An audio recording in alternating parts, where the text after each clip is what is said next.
계시록의 바벨론, 역사 속에 바벨론이라는 나라가 있었는데 페르시아 바사 제국에 의해서 멸망했죠. 근데 왜 계시록, 그러니까 종말의 마지막 때에 바벨론의 멸망으로 말미암아 어린 양이 승리하고 교회가 승리하는가? 그럼 바벨론은 무엇을 상징하는가? 우리 계속 공부해 왔습니다.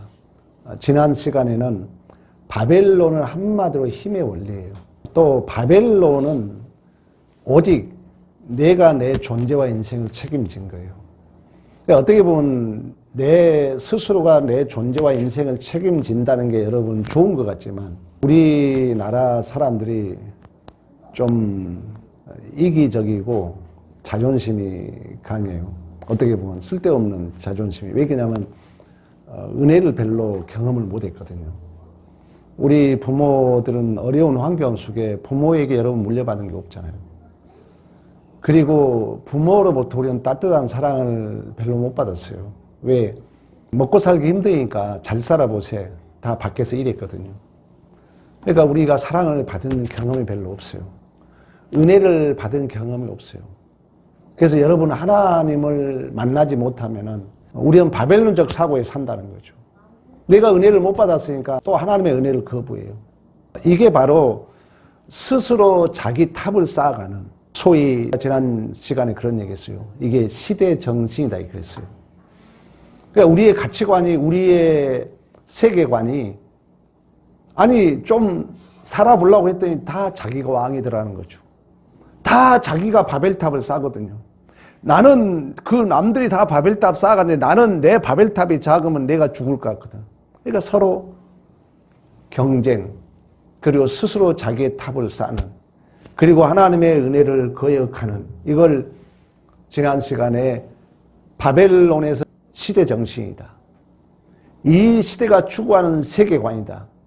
이 시대가 추구하는 종말의 이 시대가 추구하는 가치관이다. 이렇게까지 갔습니다. 지난주에. 그러니까 모든 문제를 나 스스로 책임지는 탑을 쌓다 보니까 그러다 보니까 마음의 상처들이 많아요.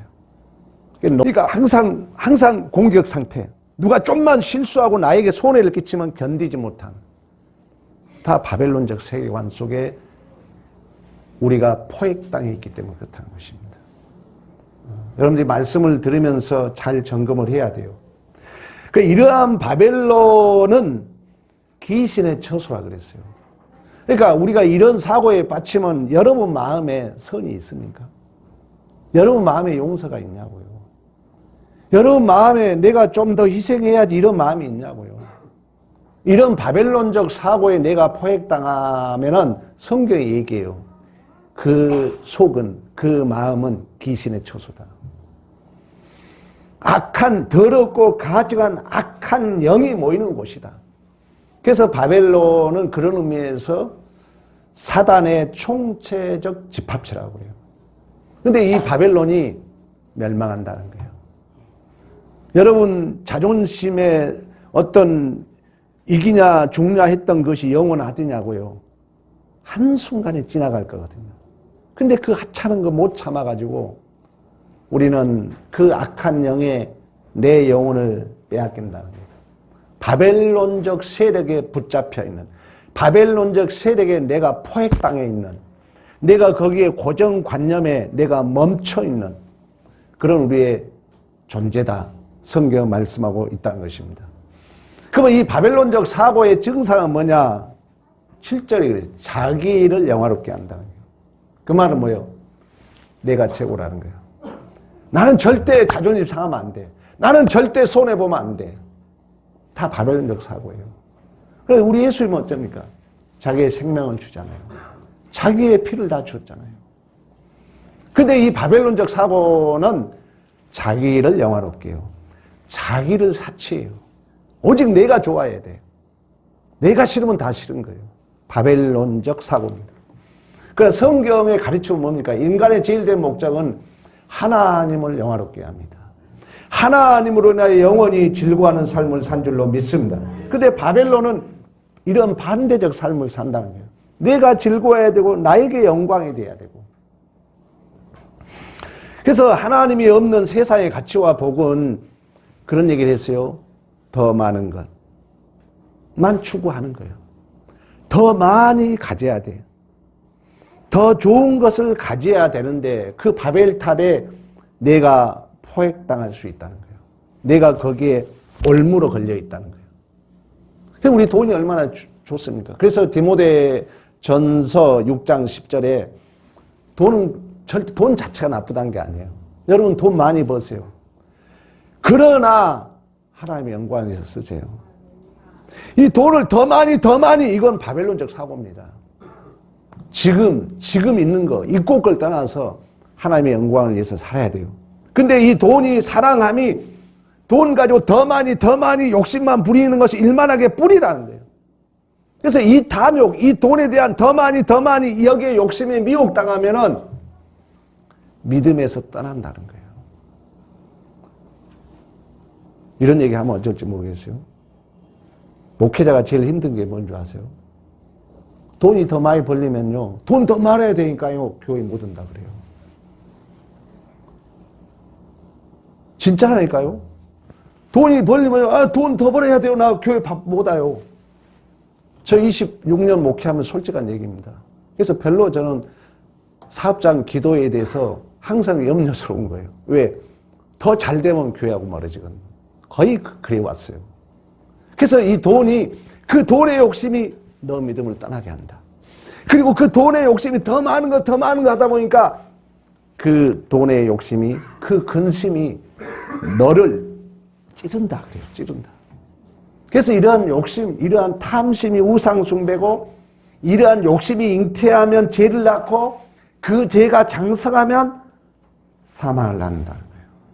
바벨론적 원리입니다. 그래서 이 계시록이 다른 얘기 하지 않아요. 무너졌도다. 바벨론이 무너졌도다. 그러니까 하나님의 은혜를 거부한 이러한 바벨탑, 바벨론적 사고, 시대 정신, 우리가 의형 중에 우리 안에 정립되어 있는 세계관, 가치관은 그러다 보니까 여러분 한번 잘 생각해 봐요. 내 자존심 상한 걸 견디지 못해요. 바벨론 사고에 내가 취해 있는 사람, 거기에 내가 포획당한 사람, 그리고 내가 조그만 물질의 손실을 견디지 못해요. 여러분 다시 얘기하지만요, 교회에 헌금을 한다는 것은 복을 받기 위해서 하는 것입니다. 또 한 가지 꼭 기억해야 돼요. 나는 손해를 감수할 수 있다. 이 믿음이에요. 11조도 엄밀히 말하면은 한 만큼 내가 손해예요. 어떻게 보면. 잘 이해하시고 들으세요. 내가 이 세상 살면서 이 정도는 손해볼 수 있다. 이런 믿음이 있는 거예요. 나는 절대 손해 안 봐야 돼. 그래서 딱 바늘기도 안 들어갈 계산 속에 살다 보면 그 바벨론적 사고라니까요. 사회 공동체 못합니다. 그런 것들이 우리의 후손들에게 전가되면 우리의 후손들은요, 지옥이에요, 그 사람. 왜? 완전 자기 틀에 갇혀 살아버리거든요. 누구 만나지도 못하고, 왜? 손해 못 보니까. 자존심 안 상해야 되니까. 완전 자기 울타리 안에 그걸 땅짓자 가치로 지옥이라 그러는 거예요. 그러니까 여러분들이 자녀들 앞에서는, 나도 이런 말 하셔서 쑥스러워요. 우리 애들 앞에 참 그렇지 못해서 미안한데, 꼭 희생하는 모습을 보여야 돼요. 교회 안에 와서 빗자루만 더 잡고, 교회 일에 더 충성하고, 이런 모습들이, 근데 우리가 잘못하면, 그래서 제가 그러죠. 후손들 앞에 목회자 비판하지 말아라. 여러분 자녀들 앞에 교회 비판하지 말아라. 여러분의 일생이 교회를 최고의 가치로 살아왔는데 교회 비판해보면 그 가치가 무너지는 거예요. 그 자녀들은 가치관이 혼란이 와버립니다. 어디에 뭐가 가치인지 모르는 거예요. 왜? 우리 부모가 일평생 교회 충성하고 살았는데 만나면 교회 비판하고 있거든. 자녀들은 망하는 거예요. 이제 얘들은 갈 데가 없는 거예요. 나도 우리 부모 따른 신앙생활을 해야 되는데 우리 부모가 교회 충성했고 나도 뒤돌아보면 교회 비판하고 있거든. 자녀들이 어디 가겠어요? 자녀들이 이제 완전 허당, 어디에 가치를 둘지를 몰라버린 것입니다. 그래서 여러분, 우리 신앙, 오늘 제목이 그래서 고독한 책임. 나에게 준 이 외로움과 고독함을 원망하지 않고, 핑계하지 않고, 누구에게 떠넘기지 않고, 묵묵히 감당하는 것이 어느 주석가는 고독함이라고 그랬어요. 그래서 우리는 이 고독한 책임을 믿음으로 감당해야 될 줄로 믿습니다. 그러나 이런 이제 바벨론적 사고는 자기를 영화롭게 하고 자기를 사치하는 이러한 정신은 한순간에 우리의 영혼을 파괴시켜버린다는 거예요. 우리의 영혼을. 우리의 영혼은 쉽게 말하면 하나님의 형상이거든요. 사랑해야 되고 기다려줘야 되고 용서해야 되고 때로는 내가 손해봐야 되고 때로는 내가 참아야 되고 이러한 인간의 진정한 하나님의 형상을 파괴시켜버린다는 거예요. 이 바벨론적 사고가. 그러니까 오늘도 제가 미국 어느 분이 논문 쓴 걸 봤어요. 우리나라는 망했다는 거예요.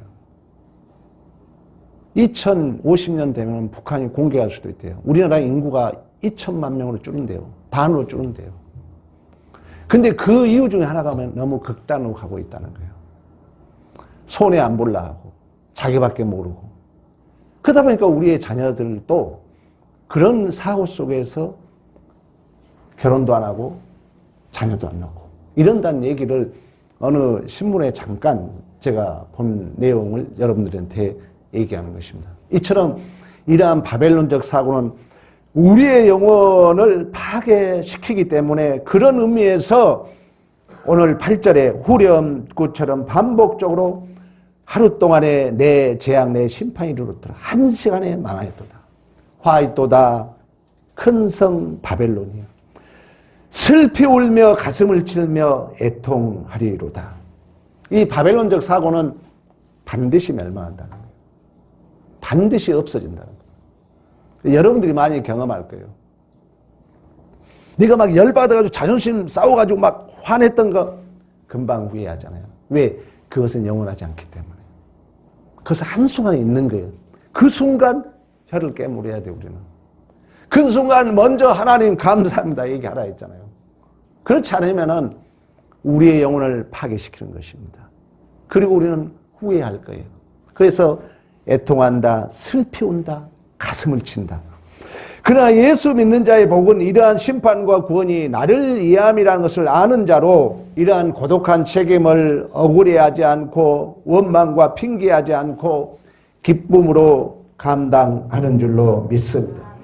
그러니까 예수가 없는 눈물은 아픔과 상처만 쌓아가요. 그러나 예수가 있는 눈물은 치유와 회복이 있을 줄로 믿습니다. 그런 의미에서 여러분 큰 음녀 바벨론은 돈과 힘으로 사람들을 미혹하여서 하나님의 일을 반대하지만 하루아침에 영원히 멸망한다는 거예요. 그러니까 이런 바벨론적 세력에 이러한 음녀에 우리가 취하게 되면 자꾸 힘의 원리로 가요. 힘의 원리로 가가지고 하나님의 통치를 미혹하여서 땅의 왕이 되도록 유혹한다는 거예요. 땅의 왕이란 건 뭐예요? 선악과의 주인, 내가 왕, 오직 나야. 내 마음이 좋아야 돼요. 내가 손해 안 봐야 돼요. 이런 것들이 바벨론적 사고라는 것입니다. 여러분들이 자꾸 이 말씀을 생각하면서 기억해야 돼요. 23절 내 복술로 인하여 만국이 미혹되었도다. 이 복술이라는 것은 단순한 점치는 속임수가 아니라 하나님의 권세를 모방하는 사단의 속임수입니다. 여러분 이런 말 조심해야 돼요. 이제 목회자가 듣는 소리와 여러분이 듣는 소리가 틀려요. 교회 우리의 실수가 뭔지 아세요? 제가 그랬잖아요. 저는 이제 목회를 한 명도 없는 상태에 여기까지 왔잖아요. 그러니까 누구보다도 목회 처절함은 제가 잘 알아요. 근데 제가 아쉬운 점이 여러분 목회자 길은 다 들리거든요. 자, 좋은 말 해요. 뭐 좋은 말 해요. 근데 방해하는 바벨론적 사. 오늘 주제예요. 하나님의 일을 방해한다는 거예요. 그래서 여러분 자주 얘기합니다. 죄는 형태가 아니라니까요. 내가 좋은 말하는 그 소리가 죄는 아니에요. 죄는 뭐냐? 내 마음속의 의도가 하나님을 향하고 있느냐, 아니면 내 기분 좋자고 하고 있느냐, 이걸 하나님은 본다는 거예요. 그래서 죄는 경향이라고 그러는 거예요. 지향성, 의도라고 그러는 거예요. 그러니까 여러분들이 뭔 말을 할 때 항상 하나님 편에서 이 말이 하나님이 기뻐하는 얘기를 얘기해야 돼요. 그렇지 않으면은 오늘 본문에 23절 그래요. 내 복술로 인하여 만국을 미혹한다는 것은 어떤 점치는 이런 어떤 속임수가 아니라 하나님의 말을 흉내낸다는 거예요. 그러니까 좋은 말을 하긴 하는데 결국은 하나님의 일을 방해한다는 거예요. 자, 24절 선지자들과 성도들과 땅 위에 죽임을 당한 모든 자의 피가 이 성중에 보였도다. 결국 하나님의 백성들을 핍박하고 죽인다는 것입니다. 그러니까 이런 큰 음녀는 뭐라 했어요? 이런 그 세상적 시대 정신을 가지고 음녀는 뭡니까? 간음은 뭐예요? 하나님과 짝해야 되는데 하나님의 일을 해야 되는데 하나님과 한 몸이 돼야 되는데 이 틈을 벌린다는 거예요. 하나님의 틈을 하나님과 멀어지게 하는 교회와 멀어지게 한다는 거죠. 바벨론적 사고입니다. 근데 오늘 본문은 그러한 것들은 한순간에 멸망한다. 무너졌도다 무너졌다. 슬피 울며 가슴을 칠며 애통하리라. 본문에 말씀하고 있는 것입니다. 그러므로 오늘 계속해서 21절 그러죠. 결코 다시 보이지 아니하리라. 22절도 계속 그 얘기를 하죠. 결코 다시 들리지 아니하리라. 그러니까 이제 이런 모든 바벨론적 사고 또한 그런 어느 힘의 원리들이 멸망하고 없어지기 때문에 반복적으로 결코 다시 가운데 보이지 아니하고 결코 다시 내 가운데 들리지 아니하고 결코 다시 내 가운데 비치지 아니하고 결코 다시 내 가운데 들리지 아니하리라. 그러니까 결국 역사 속에 이 바벨론은 이제 멸망하고 없어질 것을 6회에 걸쳐서 말씀하면서 21절에 그 얘기를 하잖아요.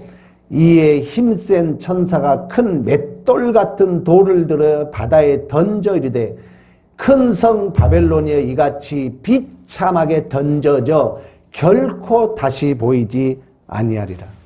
여러분 맷돌을 바다에 던지면 다시 건질 수 없는 것처럼 없어진다는 거예요. 그러니까 실질적으로 바벨론은 역사 속에 있었습니다. 아수르 다음에 바벨론이에요. 그러니까 바벨론은 성이 높이가 120m, 넓이가 30m, 그리고 양옆으로 유브라데 강이 이렇게 흘렀어요. 그다음에 마지막 왕이 벨사살 왕이에요. 벨사살 왕이 1000명을 모아놓고 귀족 1000명을 모아놓고 성전 도구에다 술을 따라 마시면서 하나님을 모독합니다.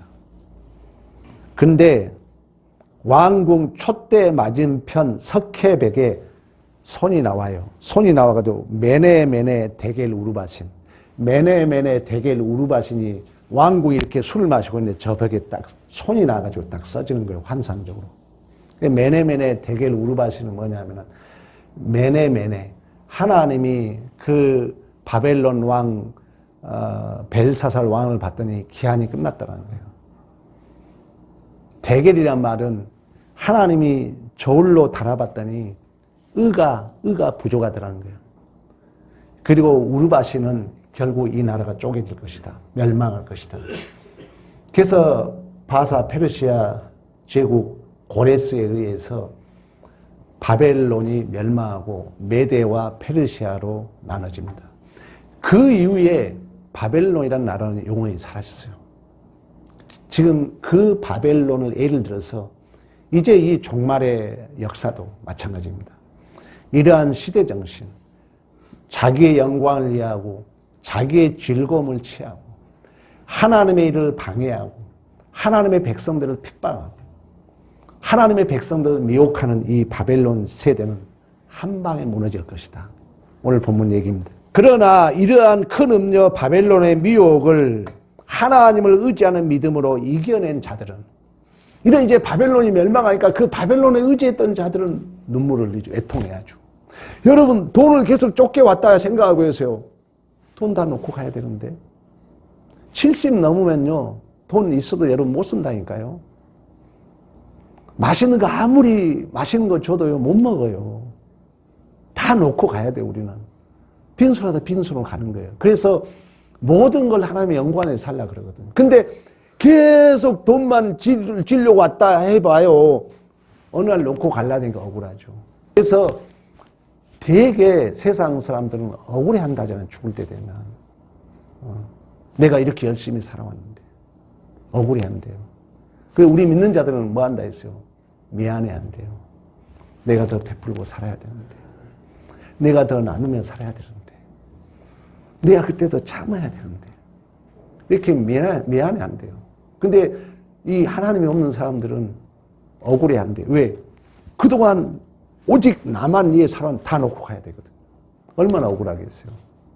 그러나 이러한 바벨론 세력을 하나님을 의지하는 믿음으로 끝까지 견디고 이기는 자, 기쁨의 단을 거두게 된 줄로 믿습니다.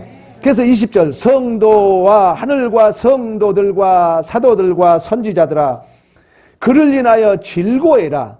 하나님이 너희를 신원하신 심판을 그에게 하셨음이라 얘기하는 거예요. 우리 이미 공부했잖아요. 이러한 바벨론의 멸망은 하나님의 말씀이 응할 때까지예요. 그 역사는 하나님이 다 붙들고 있는 거예요. 하나님이 다 봐요. 걱정하지 마요, 여러분. 내가 손해보는 것 같고 내가 억울한 일 당하는 거 하나님 다 알아요. 다 갚아줘요. 저는 확신해요. 목회자로서 확신해요. 다 갚아줘요. 근데 하나님이 할 걸 안 하면요, 언젠간 하나님이 기억하게 해요. 너 이거 안 했잖아. 그거 경험 못 하세요, 여러분? 나는 수없이 경험하거든요. 근데 내가 하나님을 위해서 손해보고 참고 견디는 거, 하나님은 다 알고 계세요. 말씀이 응할 때까지라는 거예요. 그 말은 뭐예요? 하나님이 역사의 주인이라는 거예요. 하나님이 보고 듣고 알고 계신 줄로 믿습니다. 하나님이. 그래서 하나님이 이 바벨론 멸망을 즐거워하라는 이유는 이 멸망과 심판이 우리의 어떤 원한을 갚아주고 복수를 통한 통쾌함이 아니라 하나님의 그 공의로운 심판이 나를 위함이라는, 나를 위함이라는 거예요. 그 바벨론의 멸망은 하나님을 반대하고 거스른 자들에게는 심판이지만 하나님을 믿고 하나님을 의지하는 자에게는 그 믿음의 보상으로 말씀이 응할 때까지, 말씀이 응할 때까지 여러분 누가 생각난다 그랬어요? 요셉. 하나님이 시편에 가면은 요셉을 두고 그래요. 말씀이 응할 때까지 말씀이 그를 단련하였도다. 그러면 요셉의 삶 우리가 오버랩 해볼 수 있잖아요. 요셉이 아버지에게 사랑을 받는데 형제들에게 미움을 당해요. 그래서 형제들로 말미암아 팔림을 당합니다. 그리고 하나님 뜻대로 살고자 하는 삶을 살았지만 요셉은 보디발 집에 팔려가서 누명을 쓰고 감옥에 갑니다. 얼마나 억울합니까? 형제들에게 팔림을 당하고 형제들에게 미움을 당하고 억울해서 감옥에 들어가고. 근데 하나님은 그를 연단하는 과정이었다는 거예요. 그래서 성경에 그걸 해석해 주는 거예요.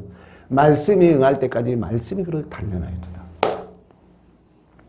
이 믿음을 안 요셉은 이제 아버지가 돌아가시고 형제들이 요셉을 팔았기 때문에 얼마나 미안합니까? 그래서 아유 요셉아 미안하다. 죽을 죄를 지었다. 우리 좀 용서해달라 그랬더니 요셉이 뭐라 합니까? 아닙니다. 당신들은 나를 팔았지만 하나님은 당신들을 구원하기 위하여, 당신들이 나를 판 게 아니라 내가 억울한 누명을 쓰고 감옥에 들어간 게 아니라 하나님이 나를 연단하기 위하여, 나에게 복을 주기 위하여, 나를 총리를 만들기 위하여 하나님이 먼저 나를 이곳에 보냈습니다. 할렐루야. 우리의 고백이에요. 하나님이 주어가 되도록 하라 그랬잖아요, 여러분. 하나님이 주어가 되도록. 이번 주 금요일 그런 얘기를 했어요. 하나님의 형상과 예수 그리스도의 성품을 닮은 거룩함은 내가 신앙이 무르익으면 익을수록 그 열매는 뭐냐면 하나님을 기쁘게 한다는 거예요. 그래서 참 우리 선배들이 소율이 문답 1번에 인간의 진리 목적이 하나님을 영화롭게 하고 그를 영원토록 즐거워한다. 하나님을 기쁘게 한다는 거예요, 여러분. 우리 애들이 부모 즐겁게 하잖아요. 우리 시아 지금 이틀 동안 우리 집에 잤는데 얼마나 기쁨이 있는지 몰라요. 왜? 알아요, 애들도. 우리 할머니, 할아버지가 뭘 기뻐한 줄 알아요. 우리가 하나님의 형상대로 회복이 되면은 하나님이 기뻐한 걸 우리가 안다는 거예요. 그러면 이 하나님이 기쁘게 하는 믿음은 하나님의 명령에 온전히 순종하는 것인 줄로 믿습니다. 아브라함이 하나님이 믿음의 모델, 믿음의 조상이라 그랬잖아요. 아브라함이 하나님이 100세의 아들을 주고 바치라 할 때 여러분 생각해봐. 내 아들을 내가 죽일 수 있습니까? 근데 믿음이 온전한 믿음이기 때문에 칼을 들어 바치려고 그래요. 하나님은요 다 준비해놨거든요. 믿음만 봐요. 믿음만 받아요. 하나님이 뭐라 합니까? 아브라함아, 내가 이제야 네가 하나님을 경외하는 줄 아노라. 그리고 여호와 일의 삶을 사는 거예요. 하나님을 기쁘게 하는 삶은 하나님의 명령에 온전히 순종하는 것입니다. 그리고 하나님의 말씀에 온전히 순종하는 믿음은 하나님을 받아들이는 거예요. 역사의 주인이 하나님이라는 것을 받아들이는 거예요. 이건 하박국 선지자가 잘 설명해 주고 있잖아요. 여러분, 이 세상이 불공평해 보일 수 있습니다. 왜 저렇게 잘못된 사람이 있지? 이럴 수 있어요. 그러나 성경은 우리 수요일날 그런 얘기 했잖아요. 풍랑을 만난 배는 이 세상 야망과 꿈을 가지고 살아가는 사람들과 하나님 선한 뜻대로 살아가는 바울과 같은 배에 타고 있는 거예요. 우리 인생도 마찬가지입니다. 왜? 너가 풍랑 만난 자들을 구원하기 위하여. 사랑이 교회가 없다고요? 사랑이 없는 사람과 사랑이 있는 너와 같은 교회 안에 하나님이 내버려 둔 이유는 뭡니까? 네가 사랑하라는 거예요. 네가. 교회가 부흥이 안 된 교회에 나는 열심히 하고 싶은 내가 여기 있다고요? 네가 전도하라는 얘기예요. 불평하지 말고 원망하지 말고 네가 전도하라는 얘기예요. 그런 의미에서 우리가 하나님을 기쁘게 하고 하나님에게 온전히 순종하는 그 믿음은 하나님을 받아들인다는 얘기는 어떤 정황이든 어떤 상황이든 어떤 조건이든 하나님이 역사의 주인이심을 믿는 줄로 믿습니다. 그래서 하박국 선지자가 그런 얘기 하잖아요. 무화과나무에 소철 없고 외양간에 소가 없을지라도 여호와로 말미암아 기뻐한다 그래요. 물론 그 전에는 악인들은 형통하고 왜 의인들은 이렇게 어려운 일을 살아야 됩니까? 이런 질문을 하죠. 그때 하나님이 뭐라 합니까? 묵시는 때가 있다는 거예요. 아까 말씀이 응할 때까지 말씀이 그걸 단련했던 거죠. 하나님의 말씀은 반드시 이루어진다는 거예요. 근데 그 이루어짐의 그 과정은 나를 이해함인 줄로 믿습니다. 그래서 의인은 믿음으로 산다는 거예요. 그 믿음은 무화과나무에 소출이 없고 외양간에 소가 없을지라도 여호와로 말미암아 즐거워하고 여호와로 말미암아 기뻐하는 줄로 믿습니다. 여러분, 이처럼 이 세상은 하나님께서 이미 우리의 모든 계획을 사실 구원은 완료됐다고 그러잖아요. 묵시 속에서. 그러나 아직 미완료 속에서 여러분들이 그 져야 할 십자가를, 그 고독한 책임을 묵묵히 우리는 감당하는 거예요. 여러분들은 원망하지 않고 핑계하지 않고 누구 끌어들이지 않고 이러한 고독한 책임을 원망과 핑계로 외면하려고 하게 되면은 내 책임이 약해집니다. 그러니까 참 그래요. 여러분들에게 주어진 뭐 가정에서나 직장에서나 내가 이걸 감당하고자 하면은 그 책임에 나의 그 중량감이 있어요. 그러나 내가 피하고 싶으면 내 책임이 약해져요. 그리고 나의 존재적 가치가 희미해집니다. 그러니까 내 책임이 약해지고 내 존재적 가치가 희미해지면은 사탄은 그 틈을 타고 음녀, 바벨론적 원리로 유혹하여서 하나님의 일을 방해한다는 것입니다. 제가 수요일도 그런 얘기했고 지난주에도 그런 얘기를 했어요. 어떤 이해되지 않는 일이 발생될 때 바벨론적 사고는 뭐라 했어요? 나를 영화롭게 하고 싶거든요. 내가 기쁘고 나를 기쁘게 하고 싶거든요. 그러니까 어떤 문제가 발생하면 우리 인간의 본성은 빨리 편하고 싶거든요. 그 여기에 이제 유혹이 두 가지가 있어요. 첫째 유혹은 뭐냐면은 모두가 이해할 수 있는 상식이라고 그래요. 상식의 담론이라고 그래요. 이걸 심리학에서 빌려오면 제가 페르소나 그림자라 그랬어요. 그 말은 뭐예요? 이미 정해진 타자들이 만들어 놓은 언어적 장치라고 볼 수가 있어요. 윤리도덕적인 그런 어떤 선과 악의 구별로 쉽게 우리는 해석을 해버린다는 거죠. 그리고 그 담론에 그걸 담아버려요. 어떤 문제를. 그러면 나는 편하죠. 자, 교회 부흥이 안 돼. 전도해야지. 이걸로 담아버려. 그러면 더 이상 할 말이 없는 거야. 편하죠. 근데 우리는 그 언어에, 그 단어에, 그 일반적 담론에 모두를 포획시킬 수 있고 나도 거기에 고정관념에 포획당할 위험이 있다는 거예요. 부흥이 단순하게 전도 안에서 안 된 것만 아니잖아요. 근데 우리는 이런 일반적 담론으로 쉽게 답을 내려본다는 거죠. 나 편하죠. 그럼 모두를 거기에 그물에 포획하듯이 포획해버릴 수 있고 나도 거기에 포획당할 위험이 있다는 거예요. 그리고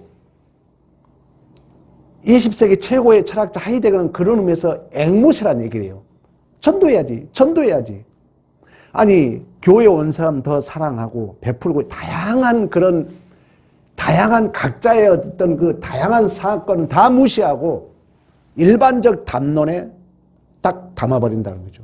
그것만 반복해. 전도해야지. 전도해야지. 그래서 그 하이데거라는 철학자는 앵무새라고 얘기를 해요. 다 우리가 앵무새적인 삶을 살 수 있다는 거예요. 또 하나는 내 마음에 이제 들지 않으면은 원망, 불평 또는 다른 사람을 핑계해가지고 내가 그 자리에 벗어날 버릴 위험이 있다는 거예요. 우리가 조심해야 됩니다. 그래서 어느 철학자는 그런 얘기를 해요. 내가 보고 싶은 것만 보려고 한다는 거예요. 그걸 성경은 눈뜬 소경이라고 말씀하고 있는 것처럼. 어쨌든 이처럼 큰 음녀 바벨론 시대의 정신 가치관은 자기를 영화롭게 하고 자기를 기쁘게 함으로 내 모든 문제를 나 스스로 책임지려는 탑을 쌓다 보니 하나님의 은혜를 거역하고 하나님의 은혜를 거역하게 되면 결국 하나님의 일을 방해할 위험이 있다는 것을 성경은 우리에게 말씀해주고 있는 것입니다. 여러분, 신앙생활이라는 것은 외부적으로 어떤 문제가 아니라 우리의 믿음의 문제인 줄로 믿습니다. 신앙의 목표와 소망은 직선으로 그을 수 있지만 그 과정은 수많은 시행착오를 경험하며 구체화 실체화 되어 간다는 걸 꼭 기억해야 돼요. 절대 한순간에 되지 않는다는 거예요. 그래서 훈련해야 돼요. 그 과정의 말씀과 성령을 통하여 조금씩 깨우치며 방향을 틀며 하나님께 밀착되어 가게 되는 줄로 믿습니다. 여러분, 신자라는 것은 여러분 안에 넘어짐이 있고 실패가 있을 수 있어요. 그러나 그 넘어짐이 우리의 디딤돌이 되죠. 그 실패가 우리에게 징검다리가 되죠. 그 실패가 우리가 한 계단 올라갈 수 있는 계단이 되는 것입니다. 그렇다면 우리는 어떤 정황, 어떤 사건이 있다 할지라도 하나님 안에서 믿음으로 넉넉히 감당해야 될 줄로 믿습니다. 여러분들이 하나님의 말씀을 들으면서 여러분의 환경이, 여러분의 조건이 하나님과 더 가까이 가고 있는가? 하나님의 일을 더 열심히 하기 위함인가? 아니면 하나님과 멀어지게 하는가? 하나님으로부터 더 내가 멀어지고 있지는 않는지를 오늘 이 바벨론의 멸망을 통하여 다시 한번 확인하는 복 있는 시간이 되기를 간절히 축원합니다.